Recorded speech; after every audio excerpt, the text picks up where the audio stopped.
Obi esalaka pasi na motema. Omoni vraiment moto aomibenga patriote. Mais na monoko nde maloba mabe mpo na mboka na ye. To changer l'obélico. Congo tolingaka mingi o.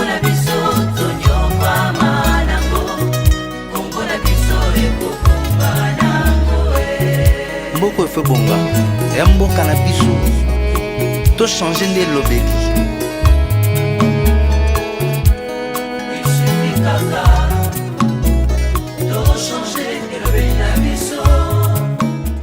Bonjour, bonsoir, ça dépend là où vous êtes et quand vous nous suivez. Toye susu na émission na magazine na bino Nini Tozosala. Nini Tozosala, c'est un magazine, il y a réveil, puis il y a éveil, il y a conscience collective. Ezali magazine où ezali coaxé sur le développement durable ya mboka na biso République démocratique du Congo. Avant indépendance, mboka oyo ezalaki le plus envié en Afrique. Mboka oyo ezalaki le plus émergent en Afrique. Mboka oyo mane kopesa ba signaux nyonso ya développement, ba signaux nyonso ya émergence. Mboka oyo eza na nyonso, eza na bibale, eza na bazamba, eza na ba minéraux ya forme nyonso. Mboka oyo est le plus riche ya monde en termes ya ba potentialité eza nango. Mboka na biso ezo mérité oyo ezo vivre te. RDC ezane mabele. RDC eza zamba, eza mai, eza bibale ya nyonso forme nyonso. Mais mabele yango moko ekomi bota te. Yango moko ekomi ko développer te. Mabele ezo sengani bato ba exploiter yango. Yango moni ndeko moko surtout ndeko Basile tanto yambi alobi développement ezali capacité au peuple bazali na capacité au bazan na pona ko maîtriser nature, ko maîtriser ba potentialité na biso pe kozala capable yako komisa yango, n'est-ce pas, ko raffiner yango, ko exploiter yango pour ekoma utile pona mboka na biso pona croissance. Mais depuis 1960, Nini Tozosala, politicien, homme d'affaires, pasteur, congolais, oignon ça dans la portion, il y a responsabilité. Oignon ça dans la likanisi. Nini Tozosala pour na Congo. Avant de continuer l'émission, tout dans un clip oyo Congo et Kobonga. Ça c'est un patriote qui nous a aussi a boosté conscience na biso. Tout dans un clip oyo de Nasima Tokutani.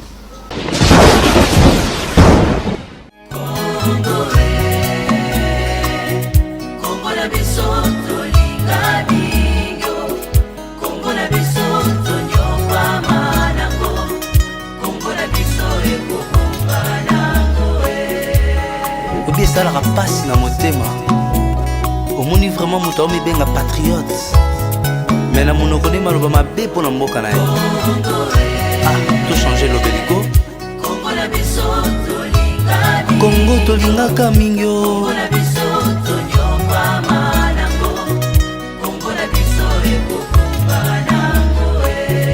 Mboko efe bonga ya mboka na biso. To changer nde l'obéli.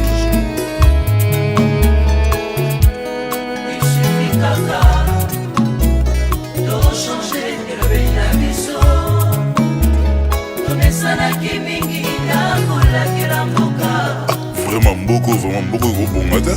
On me rend nous vraiment. Non, changeons tous nos propos.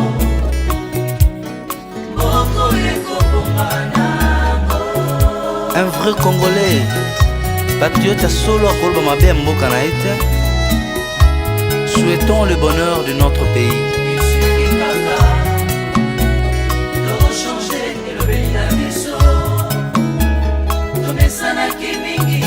Yoga pena Congolo ndinga zoloba. mboka tokoteka ngo te moto moto azwa parti na ye omboka ndenge nini boye te ndeko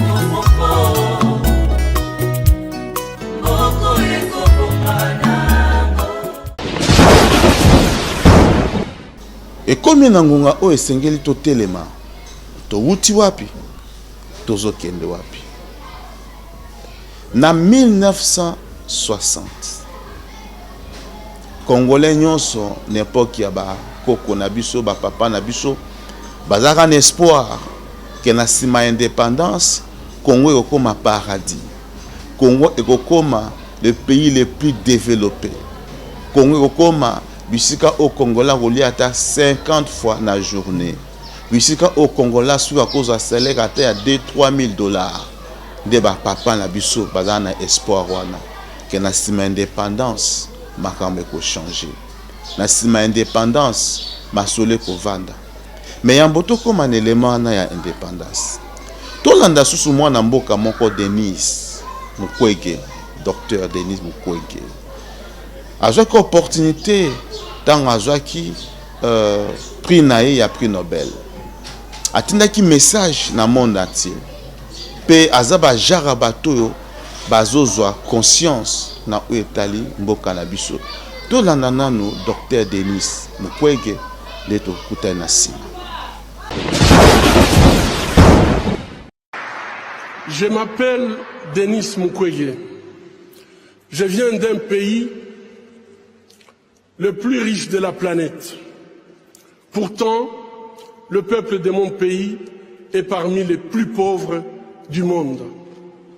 La réalité troublante est que l'abondance de nos ressources naturelles, or, coltan, cobalt et d'autres minéraux stratégiques, alimente la guerre, source de la violence extrême et de la pauvreté abjecte en République démocratique du Congo.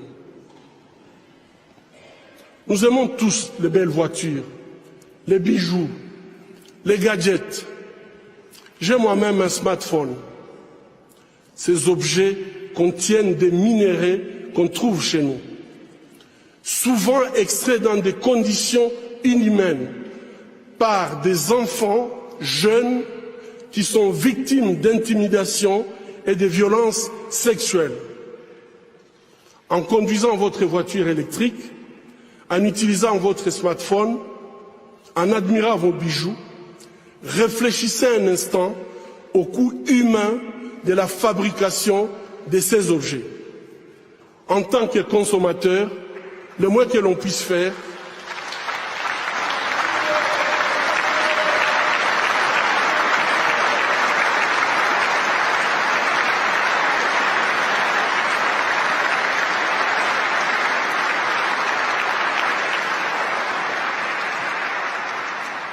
en tant que consommateur, le moins que l'on puisse faire est d'insister que ces produits soient fabriqués dans le respect de la dignité humaine. Fermer les yeux devant les drames, c'est être complice. Ce ne sont pas seulement les auteurs de violences qui sont responsables de leurs crimes, mais aussi ceux qui choisissent de détourner les regards. Mon pays est systématiquement pillé avec la complicité des gens qui prétendent être nos dirigeants.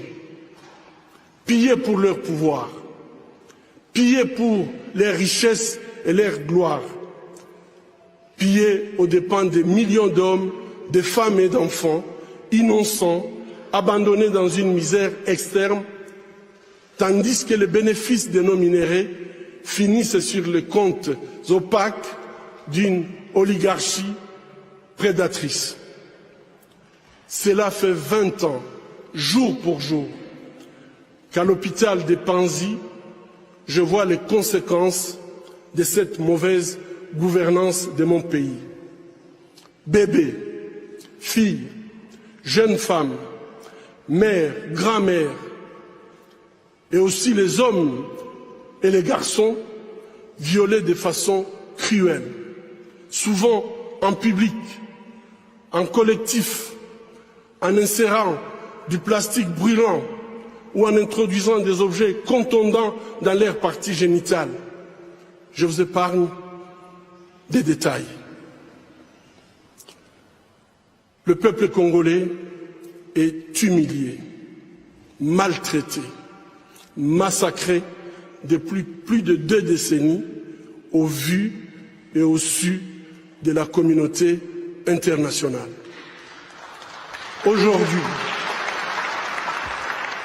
Aujourd'hui, grâce aux nouvelles technologies d'information et de la communication, plus personne ne peut dire « je ne savais pas ».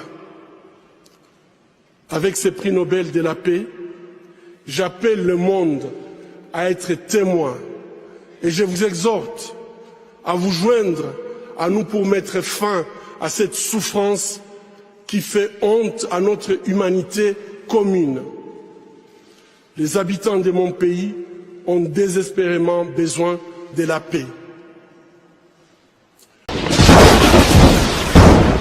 Esengeli ba Congolais balamuka. Olie to bandaka kovanda kolela lela. Olie to banda kopesa ka tor na batu. Olie to banda ko yina ba bikolo mususu. Notre pays est capable de tout. Ata ba yiba, ata ba zoa, ya biso bota makaka, ya biso zala kaka. Donc rien n'est tard. Ce qui biso ba Congolais, tozu conscience. Ce qui biso ba Congolais to mi lobeli ke Congo oyo ezane mabele. Congo oyo eza yo nangane to pesa ngo valeur. Toza na babibale ya forme nyonso. Toza na ba mai ya forme nyonso. Toza na bazamba, toza le poumon mondial pour l'environnement. Mukili nyonso lelo ezota la Congo. Na bibale bata la biso, na bazamba bata la biso, na ba écosystème bata la biso, na ba minerais na parlons même pas. Mais toza wapi. Mais en 1960, Congolais a un espoir. Congolais a pensé espoir na ba politiciens. Congolais dima qui ko soutenir ba politiciens. Ba Kassavo, ba Lumumba, ba Ileo, ba Tshombe, ba Mulele, ba Mobutu, tous ces groupes-là, Congolais a pensé en confiance. Et mon colo indépendance, tous les Congolais étaient dans la joie parce qu'à Monique Mar solo échangé, ndenge bisomo tozuma solo, c'est que tokotambo la malam. Tozon en 1960.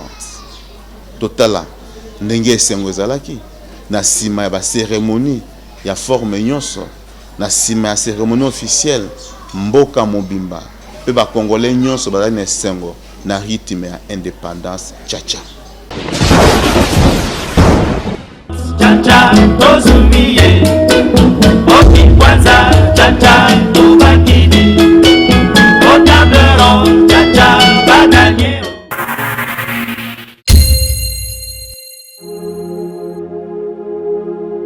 Il y a fort longtemps, les territoires qui portent aujourd'hui le nom de la République démocratique du Congo étaient peuplés par des royaumes et empires prospères tels que le royaume Congo, Songé, Kuba, Lunda et l'empire Luba. Les Européens ne reconnaissent la région qu'en 1482 après la découverte de l'embouchure du fleuve Congo par le Portugais Diego Cao. En 1879, l'explorateur Henri Morton Stanley explore l'intérieur du Congo pour le compte du roi des Belges Léopold II. Au cours de la conférence de Berlin, ce dernier parvint à faire reconnaître aux autres puissances européennes sa prise de possession du Congo. C'est le début des atrocités et l'exploitation intensive du territoire congolais.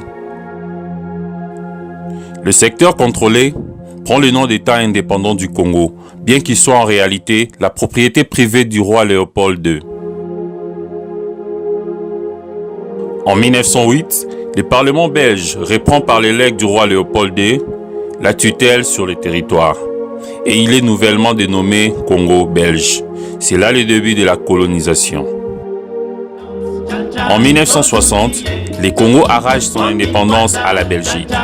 Indépendance, chacha tozumie okikwanza chacha tubakidi otableron chacha baganye onipanda chacha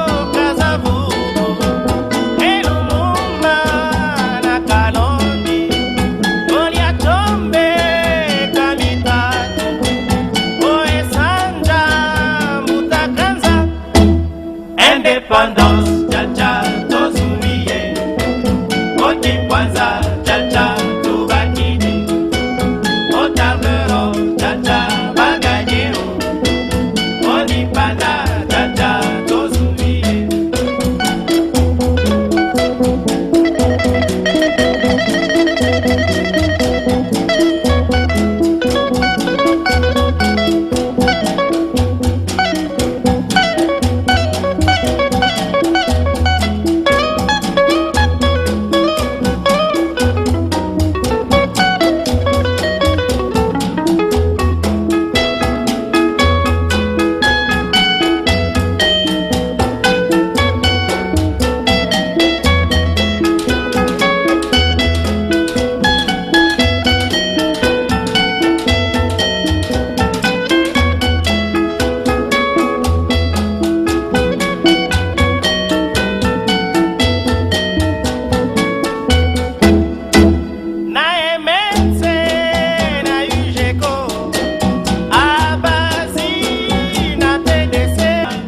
Patrice Emery Lumumba joue un rôle capital dans cette émancipation.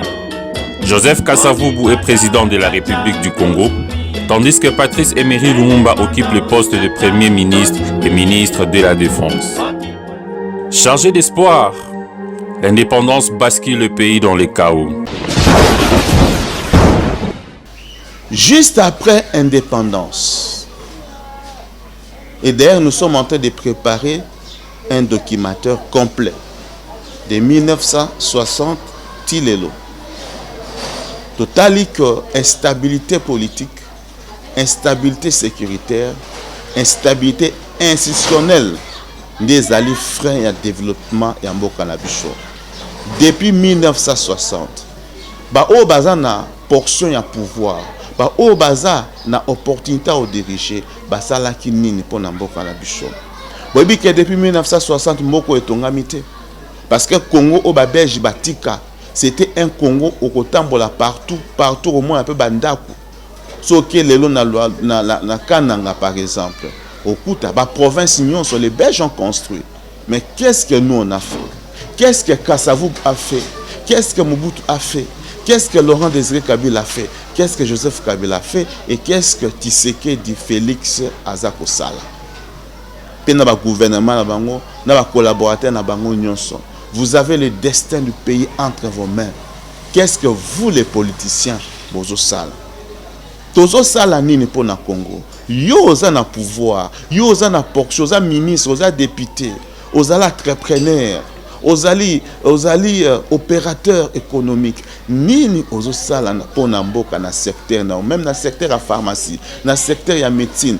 Émission au magazine et pour na faire pour na lakisa pour promouvoir ba onyonso bazana makanisa malam ba onyonso bazana ba initiative malam pour que mboka na biso ezwa décollage. Ce pays sera développé par nous biso to développer pays atoza diaspora atoza wapi. Imaginez aujourd'hui sur 100% ba millionnaires africains, 65% des millionnaires africains sont éthiopiens. Est-ce que vous pouvez comprendre? Ce sont les gens, ce sont les bazaba diaspora, baouta aux États-Unis, baouta partout, bazong na moka na bango, ba changer ba donne.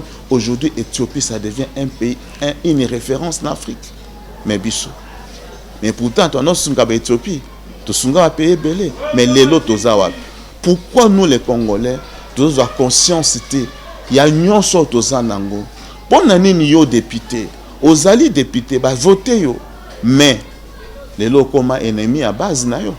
Les locaux kotambola au changeant d'adresse, au changeant dans le pang, au comment la mutuka eza fumé, au comment la mutuka oyo population a voté à mon accord sous tout changer numéro de téléphone. Député. Mais en 2023, beaucoup ont ma base, beaucoup changer sur adresse, beaucoup ont là, bateau bino, beaucoup qui ça. Population. Pour nanini conscience nous sommes à Manapolo. Il faut que ces députés là l'acceptent bilan. Qu'est-ce que tu as fait? Batignon l'Assemblée nationale, OK na Sénat pour la province. Qu'est-ce que vous avez fait? Cette émission, c'est une émission bilan, et un magazine bilan. Là qui s'habille sur bisala na pour tout là qui ça yozali. Tout ça attend à maloba ce soutien. Tout ça attend à misala. Mais après indépendance, les Congolais, les politiciens congolais, ba bandi ba problème. On les batala que ba Belge ba tiki biso. Et Seigneur to sangisa makanisi na biso, to travailler pour la émergence à pays, to développer ba pays, to prouver na Belgique que réellement ba ne ko tia biso na difficulté, mais au contraire, ba politicien, ba mitikaki, ba ambition na bango et côté na mitema et dominer ba intérêt à nation. Tout le monde a déjà à partir il y a juillet 1960, donc un mois seulement après l'indépendance, les politiciens ont bandi bitum, bandi guerre et leadership, guerre et positionnement. Tout l'anda élément oyo neto kuta nasima. Amène au Congo. Ce Congo où sous un voile de comédie se joue une partie dont l'enjeu est lourd de conséquences. J'ai revu la poste où, il y a 30 jours à peine, 2 postiers venus de Belgique vous avaient dit qu'ils croyaient avoir trouvé une solution. 15 jours plus tard, ils sont repartis. J'ai revu les vendeurs de journaux. J'ai revu la cité indigène de Léopoldville où je n'ai rencontré cette fois encore aucun blanc. Pour Manuel donc, tout paraît simple. Mais en fait, qui commande au Congo? Qui faut-il prendre au sérieux? Pour vous permettre de juger, j'ai rencontré tous ceux qui prétendent parler au nom de la légalité. Tout d'abord, le colonel Mobutu. On n'entre pas chez lui comme dans un moulin, c'est le moins qu'on puisse dire.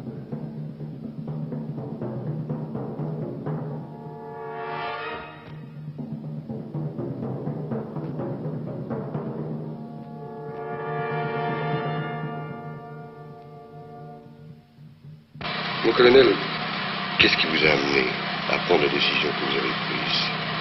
C'était pour éviter l'effusion du sang, parce que pour moi, le sang congolais, n'est-ce pas, est précieux. Et pour éviter, n'est-ce pas, le chaos. Parce que il fut un moment où, moralement, n'est-ce pas, je ne pouvais plus tenir le coup. J'avais d'ailleurs donné ma démission à M. Lumumba qui n'a pas accepté, et à M. Kazavubu qui a fait de même. Donc, les deux ne voulaient pas accepter ma démission. Alors, je ne savais pas en conscience prendre parti au nom de l'armée, ni pour l'un ni pour l'autre. Alors j'ai réuni tous mes officiers et sous-officiers, je leur ai posé la question, n'est-ce pas, le problème d'une façon brutale. Dans cette affaire, je suis d'ailleurs le seul élément modérateur puisque tout le monde m'a poussé, n'est-ce pas, à opérer un coup d'état militaire. Et au lieu de le faire, n'est-ce pas, j'ai neutralisé les politiciens en leur donnant, n'est-ce pas, un délai. Pour qu'ils puissent se mettre d'accord, voilà tout. Quel est votre plus gros problème à l'heure actuelle? La réorganisation de mon armée. C'est tout. C'est ma seule ambition. Et votre plus grande difficulté? C'est du côté politique. Oui. Surtout. À 10 km de là, dans une luxueuse villa qui surplombe le Congo, j'ai rencontré 3 autres personnages que Mobutu prétend avoir neutralisés. Messieurs Kazavubu, Ileo et Kalonji. Quel est le problème qui vous préoccupe le plus à l'heure actuelle en tant que président de la République? Le problème qui me préoccupe, c'est d'abord la question du chômage, parce qu'il faut donner à tout le monde à manger. Il y a la question de l'enseignement, parce qu'il nous faut des professeurs pour démarrer. C'est une des raisons pour lesquelles j'ai pris de graves mesures, parce que le gouvernement à qui j'ai mis confiance en a abusé. Au lieu d'asseoir les gens, il les a fait tenir debout, pas tout le moment. Au lieu de commencer à étudier le problème important du pays, il ne s'occupe que des discours et des conférences de presse, mais cela, la population n'en a pas besoin. Mais le principal problème est qu'il faut absolument qu'on arrive à une solution. Il faut qu'on puisse résoudre la crise que nous connaissons actuellement. Nous ne pouvons pas laisser le pays dans la misère et dans la souffrance à cause des ambitions d'un seul homme. Est-ce que vous seriez prêt, malgré tout cela, dans le cadre d'une solution, à collaborer avec M. Lumumba? Oui. Il n'en est pas question. Lumumba ne peut pas prétendre avoir le monopole de diriger ce pays. Il ne peut pas prétendre être le plus capable et le plus apte pour diriger ce pays, et je crois que c'est plutôt le contraire qui est vrai. Oui. C'est un type qui, je m'excuse, n'est-ce pas, de l'expression, mais je suis bien obligé de l'employer. Il ment comme il respire, n'est-ce pas? Il ne recule devant aucun mensonge. Il n'est pas chef du gouvernement, il est revoqué, il reste revoqué. Lumumba est destitué et il ne réussira pas. Il y a beaucoup d'influences qui essayent de le remettre encore en selle, mais ils vont échouer lamentablement. Parce que nous, on n'est pas de la race à nous laisser faire. En tout cas, si jamais ils veulent replacer Lumumba dans son pouvoir, nous, les Baluba, on lui dressera une barrière telle qu'il sera obligé de massacrer jusqu'au dernier. Et je crois qu'alors le monde entier finira par se mouvoir et qu'on ne nous laissera pas mourir sans prendre notre défense. Et à ce moment se pose le problème de la seconde Corée au monde international et surtout à l'ONU de prendre ses responsabilités. Derrière ces barricades, le diable en personne. Le personnage dont tout le monde continue à avoir peur, M. Lumumba, gardé par des soldats ghanéens de l'ONU. M. Lumumba dont la fille joue tranquillement dans le parc avec des soldats grandeur nature. Quel jeu joue monsieur le colonel Mobutu? Ça a été votre homme de confiance quand même, Mobutu, non? Oui, ça a été un homme de confiance. Mobutu, il était mon secrétaire attaché au bureau de Bruxelles. Au moment de la formation du gouvernement, je l'ai fait venir ici. Je lui ai confié un poste important dans le gouvernement, secrétaire d'État à la présidence. Personnellement, je ne comprends pas son acte. Il a sa conscience. Il est venu l'autre jour me demander la réconciliation. Il a fait des démarches pour qu'il y ait une réconciliation entre M. Kasavubu et moi-même. Je lui avais répondu que je n'avais pas d'autre sentiment que ceux de la réconciliation. Et il est parti. Et de temps à autre, il m'envoie une note. J'attends. Je ne comprends pas son jeu. Il se jugera lui-même. Pour l'observateur extérieur, il dit que je suis un perdant, mais au contraire, toute la campagne faite contre moi est interprétée par le peuple congolais comme une campagne contre le renversement du gouvernement, une campagne contre l'indépendance que nous venons de conquérir. Bandeko, frères et sœurs, congolais, congolaises, patriotes. Au moment libinomo déjà, place les mal congolais commencent. Les politiciens, la première génération des politiciens, Kalonji, Iléo, Mobutu, Kasavubu, Lumumba, Mulele, Gizenga, Bango nyonso wana. On les battre l'intérêt à la population. On les battre l'intérêt à Mboka. Que ba belge ba tongi, bisoto salani, ba belge ba tika ba pont, ba tika ba bac. N'importe qui y a ba belge avant indépendance, même après indépendance. Ok ko zo vewe na yo okotambola Congo mobimba. Mais les lozo ata diru zo ata char de combat so otambola Congo mobimba, c'est impossible. Mboka ezali munene, nous sommes un sous-continent. Et je sais que nous sommes à un niveau de responsabilité à privilégier l'intérêt à Mboka. Mboka Mokorote et se développer sans infrastructure, surtout infrastructure de base, banzela, ba pont, corrélier les provinces, les territoires, les villes. Olé Mobutu, Kasavubu, Lumumba, Moïse Tshombe, tous ces gens, cette première génération de politiciens, olé bata l'intérêt à Mboka. Bakoti na guerre ya leadership oya kosala te biso tozabo o bazan légitimité o bango bazan na peuple te bozo wele la peuple bo mimi mboka wapi Bon, Bemimbo Kawapi. Tous nos pères de l'indépendance. Tous. Bemimbo Kawapi. Héritage ni batike les Congolais. À part héritage à Kobundana. Les politiciens connaissent que Kobunda. Les politiciens ne rendent pas les comptes à la population. Les politiciens, la population, l'escalier, comme ministre, comme député, il se sert de la population à matière escalier, à commis, allez, à Bossani. À Bossani. À quoi qu'on pose l'action, ce qui kaka, élection comme il y a. Dès que vous poussez en 2023, on a bango. Mais dans le moment où vous êtes en train de faire quoi? Population a souffert. Azola lanzala, azangi nzela, azangi mai, azangi courant. Mais RDC a la capacité, il y a combien de barrages? Nabambibi balénion sur tout ça nangwa, tout ça la capacité de faire plus de 200 barrages à l'interne. Ça au compter Inga, Nazongo. Mais qu'est-ce que nous faisons de tout ça? Moi, on a appelé ça bisou. Tout ça, énergie propre. Mais qu'est-ce que nous sommes en train de faire? Politiciens babundi. De 1960 à 1965, il y avait que des crises et des guerres. Dans le document, toujours bon ça, tout le sabino, problème, séquence il y a des conflits les cas. Où ils allaient freiner le développement. Dans le moment où ils ont raisonné le développement, nos politiciens, papa Nabiso, et réfléchissaient comment la cause va pouvoir consolider.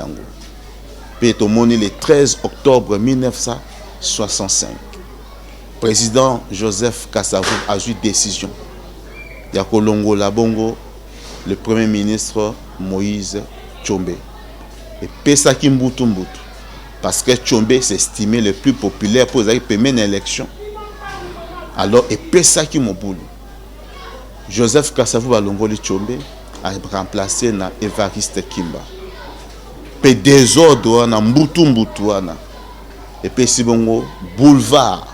Na haut commandement militaire, qui conduit le général Mobutu, et bango basala ki bongo coup d'état. Tolanda yango.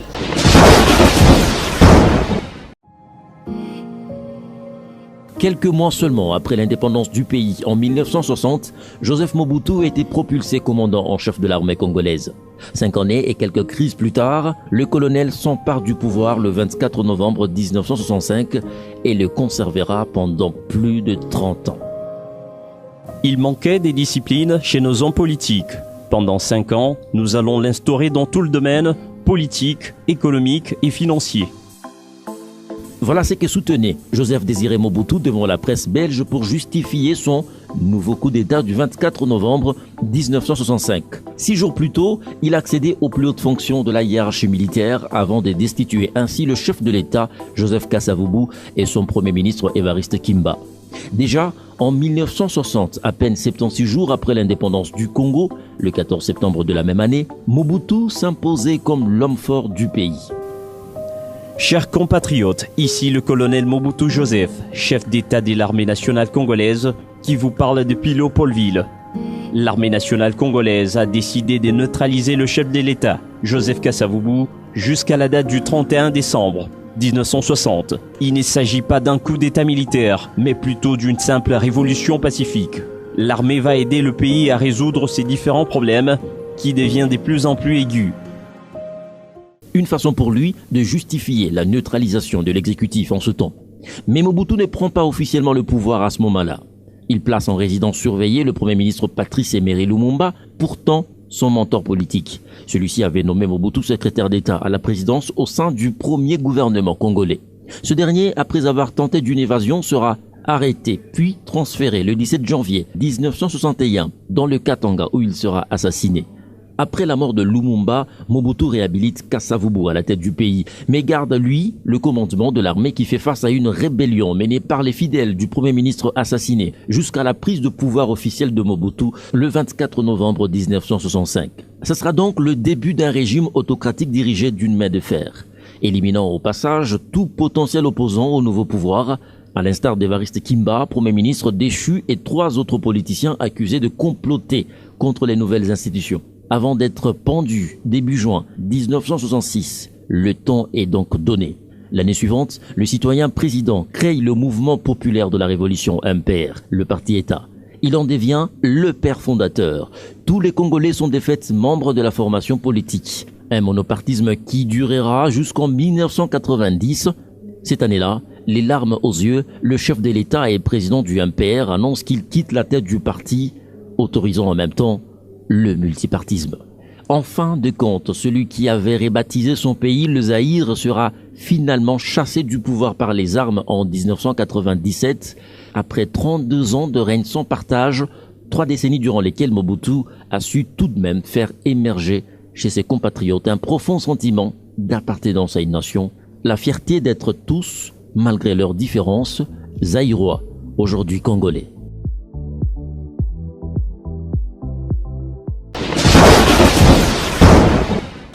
Voilà Mobutu a eu pouvoir na pété. Parce que les politiciens, ils quitté. Mobutu a qui na volonté pe na envie à la politique. Il se sentait à l'aise na pone militaire. Il se sentait à l'aise pour défendre l'intégrité du territoire. Mais ce sont les politiciens qui ont fait sa mécanisme na Mobutu. Pe na ba oyo pe bazaki na sima na ye a eu pouvoir. Mobutu a eu pouvoir de 1965. Mobutu a dirigé Mboka Oyo na main de maître, seul dans le régime présidentiel. En 1977, Mobutu a dirigé seul le pays. Seul. Il avait tous les atouts, tous les moyens. Il y a Komisa Mboka Oyo le plus riche du monde. Il y a Komisa Mboka Oyo le plus développé. Il y a Afrique, même il y a Asie. Mobutu en avait tous les moyens. Il y a un levier politique, il y a une popularité.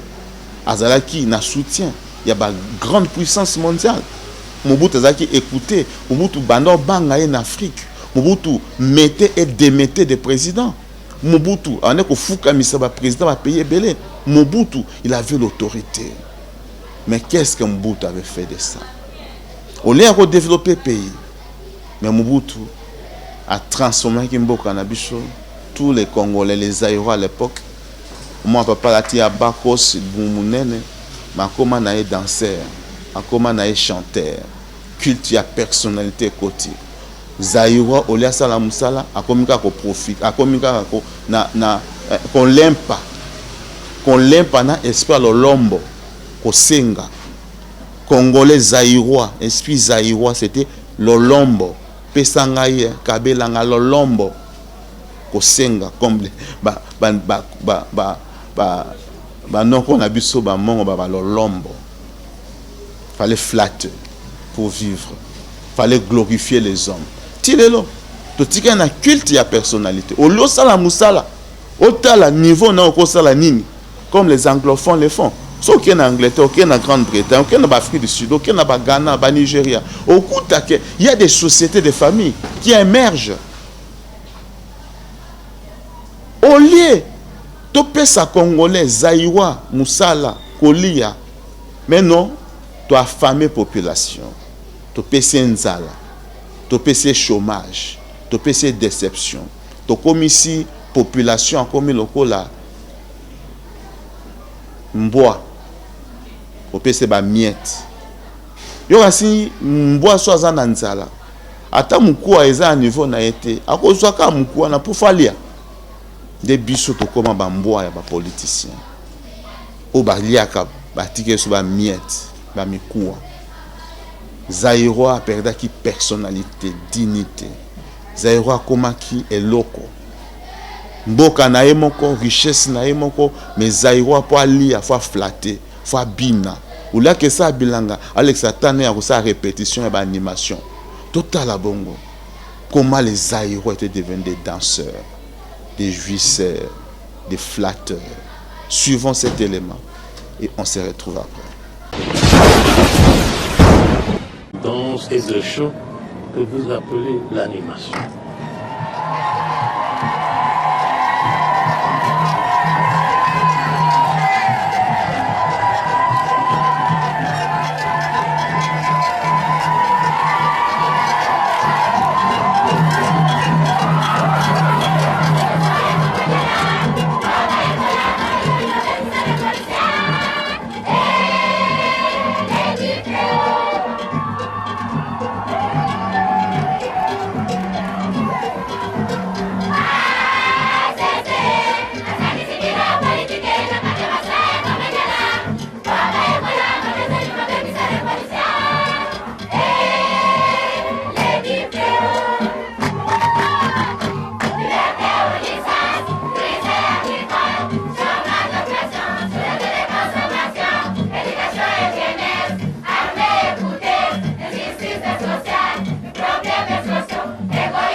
Dans une république des jouisseurs, des danseurs, Mobutu avait tous les leviers entre ses mains pour développer ce pays. Notre pays a perdu Kinyos. Les sociétés se commençaient à se détruire les unes après les autres. Les Congolais, les aéros ont abandonné le travail. Mais bami pesi na musique, bami pesi na ko bine la mutu, bami pesi na ko flatter culte à personnalité. Ce culte de personnalité a enfoncé le pays dans le gouffre. Mon frère congolais, ma soeur congolaise. Émission oyeye, magazine oyeye. Bato bien belé va participer à l'émission, c'est pour vous ces magazines. Mais tobaki to lobela non to faire comprendre nous pourquoi ces magazines viennent. C'est pour nous réveiller conscience na yo. C'est pour nous éveiller conscience na yo. Yo za mboya mutu te poliaka ba miette. Yo za marche piété, yo za escalier te pour komisa batu mususu ba koma ba riche. Ba famille na ba koma ba riche. Yo zo lela. Yo kaka kotambola mukoni ni depuis 1960 marche semi na mboka oyo pour lipe mati marche semi na mboko pour transport mati mukolo monte mais depuis 1960 ba marche combien seulement combien de gens va kufa la banzela pour juste tous ab escalier politicien azaku na droit ya ko pesa biso ba quantité de nous rendre les comptes. Les autres députés même posent un téléphone, c'est tout un problème. Ministre, n'en parlons même pas. Mais pas posant un mandat. Et aussi là, mais qu'est-ce que les gens diront de vous? Là, qui est sa population? Oh, ça la ponaye. Aux ministres, dans le secteur, Songolo Pakala. Mais là, qui ça biso? Msala nayo. Bah, prenons député national, député provincial. Talambo Kaneza, désordre partout. Dans l'Assemblée provinciale, désordre partout. Bah, conflit entre bah, gouverneurs et bah, députés provinciaux. Ça, c'est quel pays? Nous allons où? Nous allons où, mon frère et ma soeur? Mboka na biso lelo, ils allaient convoiter. Tant yo Congolo zolala, mboka ils a convoité. Parce que l'autre zolo ba Congo, toza riche ni oui. Tolia ma belle teint, tolia hortin, tolia diamanté. Faut qu'on exploite yango. Et combien de Congolais ba mon ata diamant la miso, ba mon ata or na miso. Combien surtout les kilos. Mon frère et ma soeur, totalement pour tout sous la que ce pays nous appartient. Voilà, frères et sœurs, Congo et Kobonga nango. Soki yo, sokinga, soki biso soto telemi, aimons notre pays. Travaillons pour l'intérêt de notre pays. To sangisa makanisi. To longo na politique wana, oh toi de là et moi, je me mets. Moutala na pouvoir na portion na ya responsabilité, toi accompagner. Ozana likanisa malam, pesaye, c'est la tourne. Congolais, zalana un peuple chinois. Peuple chinois a s'intéresser à la politique. Et ça te pour abangi politicien non parce que ça mon intérêt. Politique est un monde à Bakuba. Politique n'a pas d'âme. La politique il n'y a pas d'âme. En politique il n'y a pas d'amis. En politique il n'y a que des intérêts. Soko sosoli angote. Mon frère, ma soeur, okokufa okotika famille na passe. Salela maele na yo. Tala métier noza capable de kosala. Gouvernement peut son opportunité à Congolais de créer classe moyenne. Gouvernement sala maele ba chinois Ça la maille il y a parti communiste chinois après cette opportunité de chinois. Aujourd'hui nous avons des Chinois très très riches. Très très riches. Et moins des Chinois s'intéressent à la politique. Mais les lots politiques est comme une référence parce que tout est au koufa. Politique n'est comme une chance et l'autre pamba. Opportunité yango, politicien, homme d'affaires. Dans le secteur union sozana ngo congolais, il y a qu'à faire promouvoir ce que tu fais pour le Congo. Tous les cas étaient tous au Congo. Tous les cas étaient au pire Congo. Mais qu'est-ce que nous faisons pour le Congo? Notre pays, votre pays. Aimons ce pays. Avançons. Il y a une opportunité dans notre union. Aux pharmaciens, aux médecins, aux alliés politiciens, aux alliés esthéticiens, aux alliés docteurs, aux nani, ta place est ici. Il y a un l'accent congolais, aux salas pour Nabango. Il y a un mécanisme de développement pour que le Canabiso et Mata. Merci à ma chaîne partenaire. L'émission Oyo est diffusée sur plusieurs chaînes. Chaîne parce que nous voulons atteindre le plus grand nombre de Congolais. L'émission Yamami Kitok, on a eu beaucoup d'appels, beaucoup des hommes politiques nous ont appelés, beaucoup des hommes qui font quelque chose dans le pays nous ont appelés. Nous sommes à vous, tous l'accent nous ma valeur. Tout ça la documentaire pour démontrer comment notre pays est en danger. Parce que Bisson va Congolais tous ont conscience. Merci beaucoup et à la prochaine.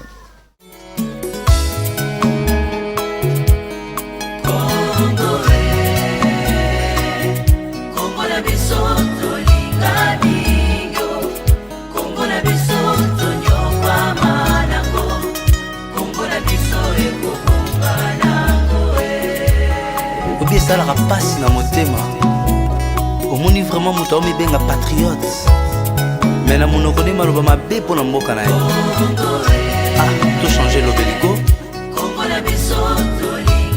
kongo tolingaka mingi o